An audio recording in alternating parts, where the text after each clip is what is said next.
Eu queria que você abrisse sua Bíblia em Mateus capítulo 17.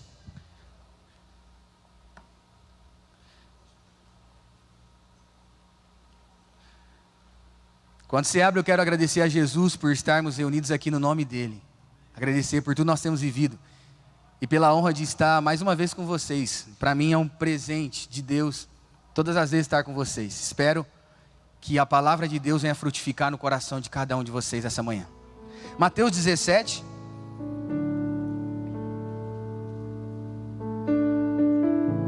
Diz assim, do versículo 1. 6 dias depois, Jesus levou consigo Pedro e os 2 irmãos, Tiago e João, até um monte alto.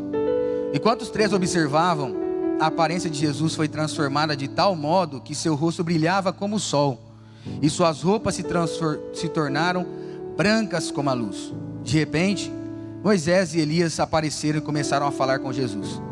Pedro exclamou: Senhor, é maravilhoso estarmos aqui. Se quiser, farei 3 tendas, uma será sua, uma de Moisés e outra de Elias. Enquanto ele ainda falava, uma nuvem brilhante os cobriu, e uma voz que vinha da nuvem disse: Este é meu filho amado, que me dá grande alegria. Ouçam-no. Os discípulos ficaram atemorizados e caíram com o rosto em terra. Então Jesus veio e os tocou. Levante-se, disse ele, não tenham medo. E quando levantaram os olhos, viram apenas Jesus. Jesus está com seus discípulos mais próximos, Pedro, Tiago e João, no monte que ficou conhecido como Monte da Transfiguração. Esse momento parece uma cena de um filme, como você assiste o trailer do filme que mostra as principais e mais marcantes cenas. Ali está mostrando as principais e mais marcantes cenas que Jesus está contando do que está para acontecer quando ele voltar no grande dia, em glória. Esse momento é tão marcante para eles, que Pedro diz: Senhor, é maravilhoso estarmos aqui. Se quiser eu faço 3 tendas, uma vai ser para o Senhor, outra para Elias, outra para Moisés. Estava ali Jesus, e ao seu lado está Moisés e Elias. Talvez para nós não faça tanto sentido Elias e Moisés estar ali, mas para aqueles discípulos faziam todo sentido para a história de Deus. Era como se juntasse os Vingadores num filme. E eles sabiam que alguma coisa estava a acontecer, porque Moisés e Elias eram seus maiores heróis. Eles representavam toda a fé do povo de Deus. Moisés representava a lei, a quem eles seguiam fielmente, porque era a forma de Deus se relacionar com o povo. Desde Moisés até aquele dia, Deus havia estabelecido um padrão para eles se relacionarem com Deus, e o padrão era a lei, e ali estava o representante da lei, Moisés, mas também estava Elias, que representava os profetas. Outra forma também de Deus comunicar e se relacionar com o povo, porque Deus levantou por tanto tempo profetas como Oséias, Obadias, Amós, Isaías, Jeremias, Ezequiel, e todos eles são representados por Elias, o grande profeta. Quando Jesus explicou o grande mandamento ao fariseu que perguntou a ele, sua resposta foi em Mateus 22, do 36 em diante: ame ao Senhor seu Deus de todo o seu coração, toda a sua alma e de todo o seu entendimento, e ame o seu próximo como a si mesmo. Após terminar isso, no versículo 40, Jesus disse: toda a lei e todas as exigências dos profetas dependem de tudo isso aqui. Os 2 mandamentos estão ligados a isso. Ele vai dizer assim, se baseiam esses 2 mandamentos. Voltando à cena do Monte da Transfiguração, está Jesus, e ao lado dele está Moisés e Elias, que representavam essa lei e representavam esses profetas. Então nós precisamos entender que ao lado de Jesus naquele monte estão 2 formas de Deus se relacionar com o povo: Moisés pela lei e Elias pelos profetas. Mas agora Deus está dando um spoiler do que Ele vai fazer, porque está Jesus ali, que agora o seu Filho amado é a nova forma de Deus se relacionar conosco. Existem lições que Deus trouxe nesse monte que são muito importantes para nossas vidas, e eu queria falar sobre essas lições. Esse momento foi sublime, único. Os discípulos ficaram felizes, tristes, ficaram com medo, alegres, se levantaram. Foi algo surpreendente. Mas se nós olharmos para a Bíblia, Jesus fez tantas coisas, e tantas outras coisas surpreendentes, e tantos milagres, que João termina o seu evangelho no capítulo 21, versículo 25, dizendo assim: se nós fôssemos relatar todos os milagres que Jesus fez, um a um, creio eu que no mundo inteiro não caberiam os livros serem escritos. Sabe, essa aqui era uma forma da época de falar exagerada, que para nós é como se fosse a hipérbole. É óbvio que caberiam sim os livros serem escritos no mundo todo, mas o que João está tentando captar a nossa atenção é que Jesus fez tantas coisas que não dava para relatar uma a uma, porque foram muitas, e nós devíamos acreditar nisso. E podemos dizer que nunca ninguém viu tantos milagres quanto os discípulos de Jesus. Mas você sabe quais foram as outras duas gerações que mais viram e experimentaram milagres? A geração de Moisés e de Elias. Depois do êxodo, Deus levanta Moisés para libertar o seu povo da escravidão de 430 anos sob o jugo pesado de Faraó lá no Egito. Deus faz atos poderosos, Deus envia 10 pragas, Deus abre o mar vermelho, Deus guia o seu povo pelo deserto, dá água a eles, alimenta eles, veste eles por 40 anos, Deus os sustenta. Deus fez coisas extraordinárias. E por Elias é tão marcado porque Jesus fala muitas vezes de Elias, as pessoas acreditavam que Jesus era Elias, e Tiago diz um pouco sobre Elias no Novo Testamento, no capítulo 5, versículo 17, diz: Elias era igual a nós, sujeito aos mesmos sentimentos, mas orou com instância ou com intensidade para que não chovesse, e por 3 anos e 6 meses não choveu. Não choveu na Palestina, uma terra que tinha tanta chuva que dava a eles, proporcionavam a eles ricas colheitas. Além disso, Deus também abriu o Jordão para Elias. O Senhor fez com que ele enfrentasse e vencesse os 450 profetas de Baal. Ressuscitou o filho da viúva em Sarepta e foi trasladado ao céu. Mas uma pergunta que nós precisamos responder: como que era o relacionamento das pessoas com Deus no tempo de Moisés? Em Êxodo 20, Deus dá os mandamentos, nós conhecemos, os 10. E logo depois de Deus dar os 10 mandamentos no monte, as pessoas ouvem o que Deus fez e veem o que Deus fez. Mas olha as respostas deles no versículo 19. Êxodo 20, 19 diz assim: disseram a Moisés: fale você conosco e ouviremos, mas não deixe que Deus fale conosco diretamente, pois morreremos. É aquela mesma desculpa de sempre: olha, eu não posso me relacionar com Deus porque eu sou um pecador, Deus não vai me aceitar. E assim, o que a gente faz? A gente se apoia em alguém que é uma ponte. Isso pode ser um pastor, um líder ou alguma outra pessoa a quem nós dirigimos assim: o que será que Deus quer de mim, pastor? Vou consultar um irmão para ver se ele fala com Deus e Deus fala comigo. Por nós não desejarmos um relacionamento próximo com Deus, por termos alguma coisa que nos impeça, pensarmos tantas coisas que não se correspondem a Deus, nós queremos o que Deus tem, mas nós não queremos a presença de Deus. À luz da palavra de Deus, nós sabemos que esse povo, no fundo, ao pedir isso a Moisés, é que eles desejavam ainda a vida que eles tinham no Egito. Eles desejavam viver aquela velha vida, e eles se contentavam em ser escravos, mas Deus os tirou de uma terra de escravidão, e Deus estava conduzindo eles a uma terra de promessas, mas era preciso Deus transformar aqueles homens, para que eles entrassem, não só numa nova terra, mas num tempo precioso que Deus havia dado e prometido a eles. Sabe, por vezes, as pessoas se apegam tanto à prática de algo, que esquecem o propósito para o que aquilo existe. Por exemplo, em Mateus capítulo 9, vai dizer que, no versículo 14 e 15, que perguntaram a Jesus por que os discípulos dele não jejuavam, sendo que os discípulos de João Batista e os fariseus jejuavam. Jesus dá uma resposta meio estranha: como pode os convidados de um casamento ficar tristes enquanto o noivo está com eles? Dias virá em que o noivo será tirado, então eles jejuarão. Sabe, o que é jejum?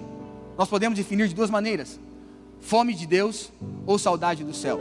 No jejum, eu gosto de explicar às pessoas assim: no jejum você não fica sem comer, você muda a refeição. Você deixa de se alimentar de um prato natural, um arroz, um feijão, um bife, e você passa a se alimentar de Deus. Então no jejum, o prato principal é Deus. Então notem bem, mas qual que era a prática do jejum? Você substituía a refeição: eu vou tirar esse prato e vou colocar Deus. Quando eles foram perguntar para Jesus por que os seus discípulos não jejuavam, os discípulos de Jesus estavam desfrutando do prato principal, que era o próprio Deus caminhando com eles. Tanto é que Jesus falou assim: agora, quando eu não estiver mais aqui, e vocês sentir fome de mim, saudade de mim, o que vocês vão fazer? Vocês vão jejuar, porque é a forma de vocês se alimentar de mim. Mas a prática, eles apegavam tanto à prática, por isso que Jesus ficava revoltado com eles: vocês estão apegados às coisas e esquecendo do prato principal, da realidade principal e do propósito principal. E quando Moisés, e Deus deu a lei a Moisés, sabe qual era o propósito principal? Ele se relacionar com Deus. mas eles estavam apegados às práticas e eles não queriam a Deus. Como que era no tempo de Elias? A partir de Elias, Deus começa a levantar profetas. Então Deus falava com alguém e alguém falava com o povo. Havia uma ponte.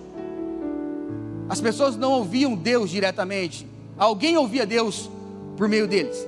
Ali em 1 Reis 17, após Elias ressuscitar o filho da viúva ali em Sarepta, Deus havia enviado Elias ali. Jesus diz lá em Lucas 4 que Deus enviou ele porque Deus queria chegar aos outros povos, porque Deus é um Deus gracioso, e ele envia aquele povo que não conhecia a Jesus, e diz que ele ressuscita o filho dela, e ela fala algo impressionante, falou: agora eu sei que você é um homem de Deus, e que Deus fala verdadeiramente por seu intermédio. Isso que é um profeta dizendo: eu sei que você é a porta-voz de Deus, e Deus fez algo por meio de você. No tempo de Elias era: Deus fala com alguém, alguém fala comigo. E parece que muitas vezes a gente vive esse tipo de relacionamento: Deus vai falar com alguém, alguém vai falar comigo. Sabe uma das coisas que eu mais acredito? Profecias. Mas eu sempre oro a Deus: Deus, quando o Senhor quiser falar algo comigo, seria muito mais brilhante o Senhor falar diretamente comigo do que o Senhor mandar alguém falar comigo. Eu prefiro que o Senhor fale comigo, mas se o Senhor quiser usar alguém, não tem nenhum problema, porque esses são os dons que auxiliam e fortalecem a igreja de Jesus. Mas sabe, essas foram as duas gerações que mais experimentaram milagres, mas foram as duas gerações mais incrédulas e de duro coração, que rejeitaram a Deus, se esqueceram de Deus. Deus falou, Deus agiu e fez maravilhas, mas eles não desejavam um relacionamento com Deus.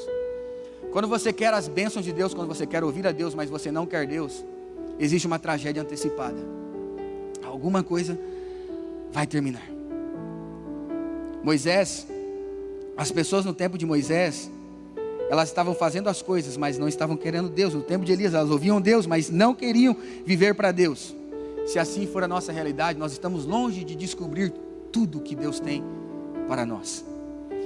Os discípulos estavam cometendo esse mesmo erro em relação a Jesus. Sabe por quê? Primeiro, diz que eles se contentaram com aquele lugar, eles se acomodaram com aquele lugar, porque eles dizem: Senhor, é maravilhoso estarmos aqui, vamos fazer 3 tendas. Não existe nada tão destruidor para a sua fé quanto o conforto. Uma fé confortável, ela pode te destruir, porque você vai falar assim: alguém vai fazer para Deus, ou alguém vai ouvir Deus. Marcos 9 e Lucas 9 registra também esse momento no Monte da Transfiguração. E Lucas 9, no versículo 32, vai dizer assim, que Pedro e os outros discípulos lutavam contra o sono. Olha que interessante, eles estavam diante da glória de Deus, diante da presença real de Deus, do que Deus estava para fazer, e eles lutavam contra o sono. Eles estavam mais preocupados em fazer uma tenda, alguma coisa, do que desfrutar da presença de Deus. Sabe, na parábola das 10 virgens, relatada em Mateus 25, mostra de maneira decisiva que existem coisas que nós não podemos emprestar e também não podemos pegar emprestado. Ali é o óleo representado pela nossa comunhão e vida com Deus. Aquelas virgens que tinham óleo, elas foram ao encontro do noivo, enquanto aquelas que não tinham, pediram emprestado, assim: você pode me emprestar esse óleo? E elas disseram: não. Talvez parece que é uma resposta egoísta, mas não tem como emprestar a sua comunhão para alguém. Não tem como chegar ao Dina e falar: Dina, me empresta a sua fidelidade de Deus, me empresta a sua comunhão com Deus. Não tem como, e não tem como Dina me emprestar. Isso você desenvolve, você se relaciona com Deus. Nada é tão destruidor para uma vida que é uma fé acomodada às práticas e não a comunhão com Deus. E segundo, eles colocaram Elias e Moisés na mesma condição que Jesus. Faremos 3 tendas, uma para o Senhor, para Moisés e para Elias. Sabe, Elias e Moisés eram homens santos e diferenciados, mas eles nunca poderão estar no lugar ou na mesma condição de Jesus. Não pode ser uma ponte para nós. Se Moisés e Elias não podem ser uma ponte para mim e para você chegar à presença de Deus, que outro homem pode ser? Nenhum outro, a não ser o único e verdadeiro mediador entre Deus e os homens, Jesus Cristo. Agora, como é a verdadeira maneira de se relacionar com Deus? Nós falamos de Moisés, de Elias, e precisamos falar de Jesus. Depois dos discípulos terem dito: Senhor, é maravilhoso estarmos aqui, faremos 3 tendas. Qual foi a resposta de Deus? Se você olhar no versículo 5 de Mateus 17, enquanto ele ainda falava, Deus interrompe, fala: não precisa falar mais nenhuma palavra, Olha o que Deus disse. Uma nuvem brilhante os cobriu, e uma voz que vinha da nuvem disse: este é meu filho amado, que me dá grande alegria, ouçam-no. Agora é sobre Jesus. Não é mais sobre Moisés, não é mais sobre Elias, não é mais sobre qualquer outro homem. A nossa vida está sobre Jesus, o Filho amado de Deus. É sobre Ele que nós precisamos ouvir.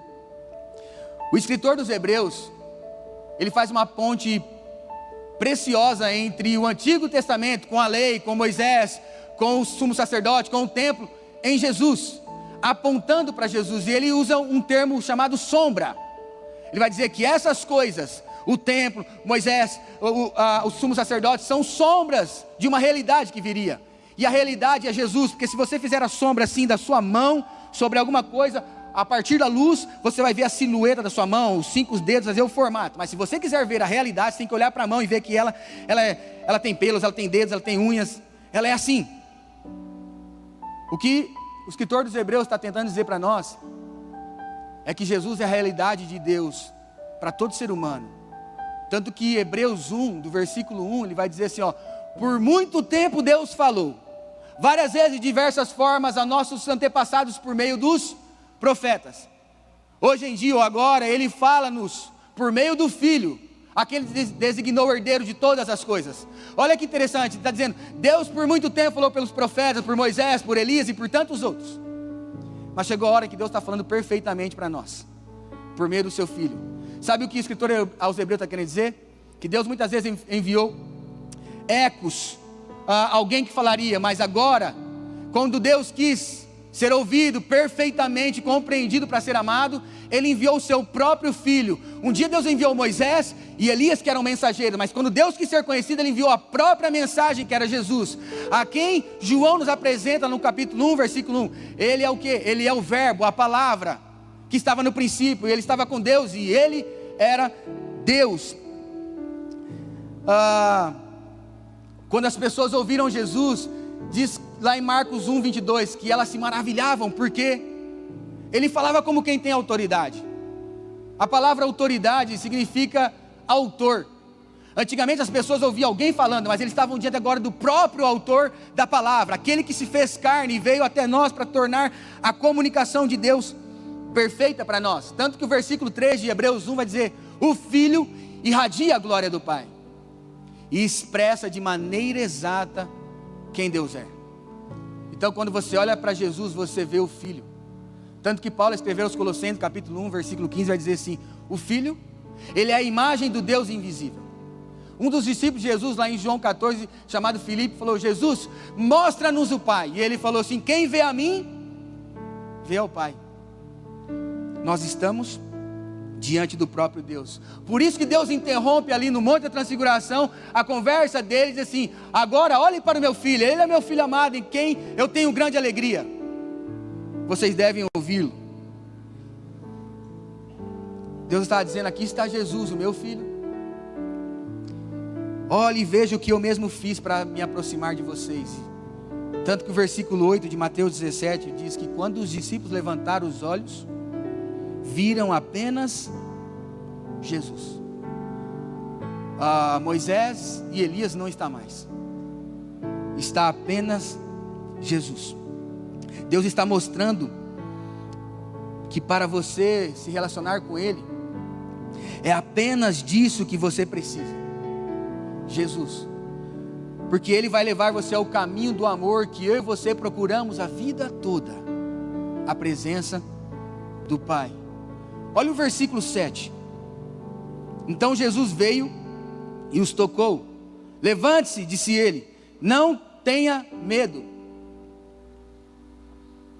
O convite de Jesus era para os discípulos se levantar e começar a andar com Ele. Os primeiros discípulos estavam ali adormecidos a princípio, queriam ficar ali acomodados, mas depois eles estão com medo, eles não sabem o que fazer. Mas Jesus levantou pela mão e falou: agora, vocês não precisam temer como a geração de Moisés e Elias temiam. Eu te tomo pelas mãos e você vai caminhar comigo. Por que você não precisamos mais temer? Porque tudo isso que Deus fez tem a ver com Jesus. Você pode estar pensando 1 milhão de coisas, e todas as vezes que você pensa nessas coisas, a sua coragem se evapora. Você diz, mas eu tenho falhado todas as vezes, eu já tentei começar e fracassei, eu fiz uma lista do que preciso fazer e eu não consigo. O próprio Pedro sentiu isso na pele quando Jesus o chamou para ser discípulo. Ali em Lucas 5 ele vai dizer assim, não, eu sou um homem pecador, se afaste de mim. Quando você e eu nos vemos sujos, cheios de pecado, por ter feito tantas coisas, a gente pensa, como assim Deus pode me chamar e me querer? Sim, os nossos pecados, eles são horríveis, são maus, mas o que podemos fazer para nos ver livre deles e nos aproximar diante de Deus? Jesus está dizendo para nós aqui nesse monte, que não é sobre você ou sobre qualquer outra pessoa, não é mais sobre a lei, sobre Moisés. Você não tem mais um representante. Olha bem, veja Jesus. E agora ouça o que ele diz. Eu venci. Eu fiz isso por você. O Pai te recebe agora como Ele recebe a mim. Então, Ele está te tomando nos braços e não está te mostrando um caminho ou algumas coisas que você precisa fazer, uma lista de coisas, não. Ele está te tomando nos braços dizendo, eu sou o caminho, a verdade e a vida. E você só vai ao Pai se você estiver com as mãos dadas a mim. Você precisa apenas de Jesus, de quem o próprio Pai disse, este é meu Filho amado, em quem tenho grande alegria. Deixa eu me perguntar uma coisa a você. Você acha que Deus está feliz com você? Você acredita que em algum momento você fez Deus feliz? Talvez você está pensando, pode ser o dia que eu acertei, que eu precisava acertar, eu fiz coisas boas, eu não pequei. Não é sobre isso. E muitas vezes a gente não consegue trazer uma resposta positiva, porque a gente acha que Deus está sempre mal-humorado, olhando para a gente, tipo assim, você está devendo, você não fez isso, você... Mas sabe quando Deus se sente feliz com a gente? Quando nós desistimos de viver a nossa vida para viver a única e verdadeira vida que existe, que é Jesus. Quando a gente se apropria da vida de Jesus, o Filho amado de Deus, Deus se alegra. Deus se alegra porque nós estamos confiando inteiramente na obra de Jesus a nosso favor. E quando a gente confia e começa a viver não mais nós, mas Cristo vivendo em nós, Deus percebe que ali existe um Filho, o mesmo Filho igual a Jesus, está vivendo essa terra em obediência a Ele. Então isso traz alegria ao coração do Pai. E todas as vezes que você decide viver Jesus e para Jesus, você pode ouvir isso dentro do seu coração. O Pai dizendo, você é um Filho amado em quem eu tenho alegria. Por que Deus é capaz de dizer isso? Porque apesar de você, e por causa da obra de Cristo, o Pai nos ama com o seu amor. Mesmo que você não saiba, dentro de você existe um desejo implacável de se relacionar com Deus da mesma forma que nós ouvimos aqui Jesus se relacionar com o Pai. No fundo do nosso coração existe um desejo de se sentir amado, aceito. E por vezes nós começamos a buscar isso em outros caminhos e de outras formas. Há algo dentro do seu coração que grita para você procurar, em algum lugar desse mundo deve existir, ou em alguma pessoa, algo que possa te preencher. Ele vai dizer para nós, procure alguma coisa, procure alguém, faça isso, tente ter essas coisas, tente chegar a esse lugar. Só que tudo isso não poderão preencher a sua alma e o seu coração, a não ser o dia que você ouvir a voz do seu Pai dizendo, você é o meu Filho amado, em quem tenho grande alegria. E quando você ouvir essa voz, você vai perseguir todos os dias da sua vida o desejo para ouvir ela novamente. Em Moisés, as pessoas ofereciam sacrifícios e mais sacrifícios. Havia um padrão exigido e eles obedeciam, mas eles não podiam entrar lá. Alguém entrava por eles. Em Elias, Deus falava, trazia uma mensagem, e esse profeta falava por intermédio de Deus. Agora em Jesus, como está escrito em Hebreus 10, versículo 20, diz assim, Por sua morte, Jesus abriu um caminho novo e vivo, através da cortina que nos leva ao lugar santíssimo. E uma vez que temos um sumo sacerdote que governa sobre a casa de Deus, entremos com coração sincero e plena confiança, porque olha só, pois nossa consciência culpada foi purificada e o nosso corpo lavado com água pura. Essa é a razão porque nós cristãos amamos Cristo, amamos a Jesus. Nos tire tudo, mas não tire Jesus, porque o dia que tirar o universo inteiro de nós e pode termos Jesus, nós teremos tudo, mas no dia que tirar Jesus, você pode tentar preencher o seu coração com o universo todo, e sobrará muito, mas muito espaço. Eu e você precisamos do Deus verdadeiro, que veio ao nosso encontro e nos conduziu de volta à presença do Pai. Foi Ele que disse aos seus discípulos: levante-se, não tenha medo, agora eu vou com vocês.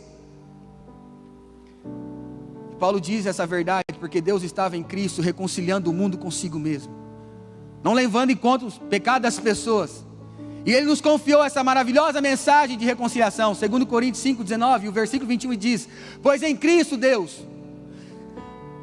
fez daquele que não teve pecado uma oferta para os nossos pecados, para que nós fôssemos declarados justos diante de Deus. Por que apenas Jesus nós precisamos amar apenas Jesus, nos apaixonar por Ele, porque quando os discípulos abriram os olhos, se levantaram, eles viram apenas Jesus. A mensagem de Deus está clara e perfeita para nós. É disso que você precisa, é disso que nós necessitamos. E para quem você está olhando? E de quem você está dependendo? É ainda sobre Jesus, sempre será sobre Jesus. O seu poder o poder de Jesus é poderoso e nada pode parar. O seu sangue é suficiente para nos perdoar os pecados e nos resgatar de toda a iniquidade. É ainda e sempre será sobre o sangue de Jesus. Você não é páreo para o pecado, mas Jesus é. Ele parou o pecado na cruz. Sempre será sobre o nosso Cristo. Ele é capaz de nos sustentar através de cada desafio, de cada tentação, de cada dificuldade que nós enfrentamos, porque Jesus é suficiente para nos fortalecer, nos levantar e fazermos continuar. Todas as vezes que você buscar a Jesus, você não vai ver um ser humano lá, você não vai ver não, você vai ver um cordeiro. Lá estará Jesus. E nunca Ele vai dizer: você de novo aqui, você falhou mais uma vez, vamos pôr um ponto final. Não se desespere a ponto de tentar pensar assim: não, Jesus, eu preciso fazer alguma coisa, não vou, dessa vez eu vou acertar, eu vou tentar, eu vou conseguir. Você não vai conseguir, porque não é sobre você, é ainda e sempre será sobre Jesus. É o seu amor apaixonado por Jesus que vai mudar a sua vida e mudar a vida das pessoas que estão ao seu lado. Ele não somente vai te dar o amor de Deus para você, mas Ele vai te transformar com esse amor e fazer o próprio amor do Pai ser revelado através de você. Qual é o segredo de amar a Jesus? É você ver o quanto você foi amado, o quanto você foi perdoado, o quanto Deus fez algo por você.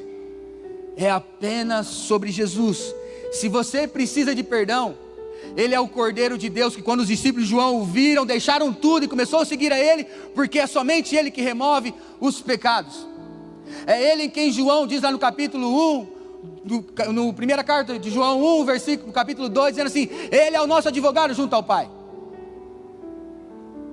que intercede por nós, e Ele nos declara justos diante do Deus que é o justo juiz. É Ele que em Hebreus capítulo 4, versículo 15 diz que Ele é o nosso sumo sacerdote que entende as nossas fraquezas, pois Ele enfrentou as mesmas tentações que nós, mas nunca pecou. E por causa dele nós podemos apresentar com toda a confiança, e não mais com medo, diante do trono da graça de Deus, para recebermos graça e misericórdia em tudo que nós precisamos. E Hebreus vai dizer que Ele é o sumo sacerdote que intercede para sempre diante de Deus por nossa causa. Se você está se sentindo desanimado e perdido, Jesus é a fonte de toda a vida.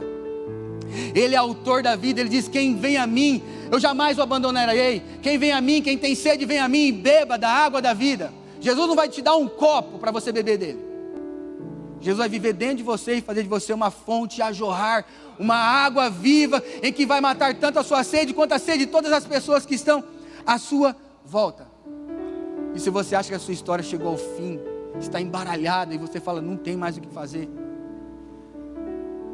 A palavra de Deus diz que Jesus é o alfa, o ômega, a primeira e a última letra, a primeira e a última palavra. E Ele não mudou. Ele é o mesmo ontem, hoje e sempre. Se você confiar a história da sua vida nas mãos de Jesus, Ele não vai escrever a sua história, a sua. Ele vai escrever a história de Deus. E toda a história e toda a obra, ela carrega a assinatura do seu autor. E nada mais precioso terminar uma canção, uma tela, um arquiteto, uma casa, um engenheiro, alguma coisa, e olhar e falar, ali está a minha obra. Quando Deus olha para você, e se você confia e ama a Jesus, Ele vê essa obra. Ela é mais bela do que qualquer pecado. Ela é mais poderosa do que qualquer ira. E ela agrada o coração do Pai. Se você crescer em amor a Jesus, sua vida será transformada. Nunca será sobre alguém. Sabe, nós amamos reunir como igreja. Mas ame Jesus amanhã, terça, 7 dias por semana, 31 dias por mês, 365 dias por ano, perto, longe, quando alguém está te vendo, quando alguém não está te vendo, ame a Jesus, porque tudo que somos e fazemos tem a ver com Ele. A nossa vida tem apenas um espectador. Nós não fazemos para aparecer aos homens como hipócritas, como atores, não.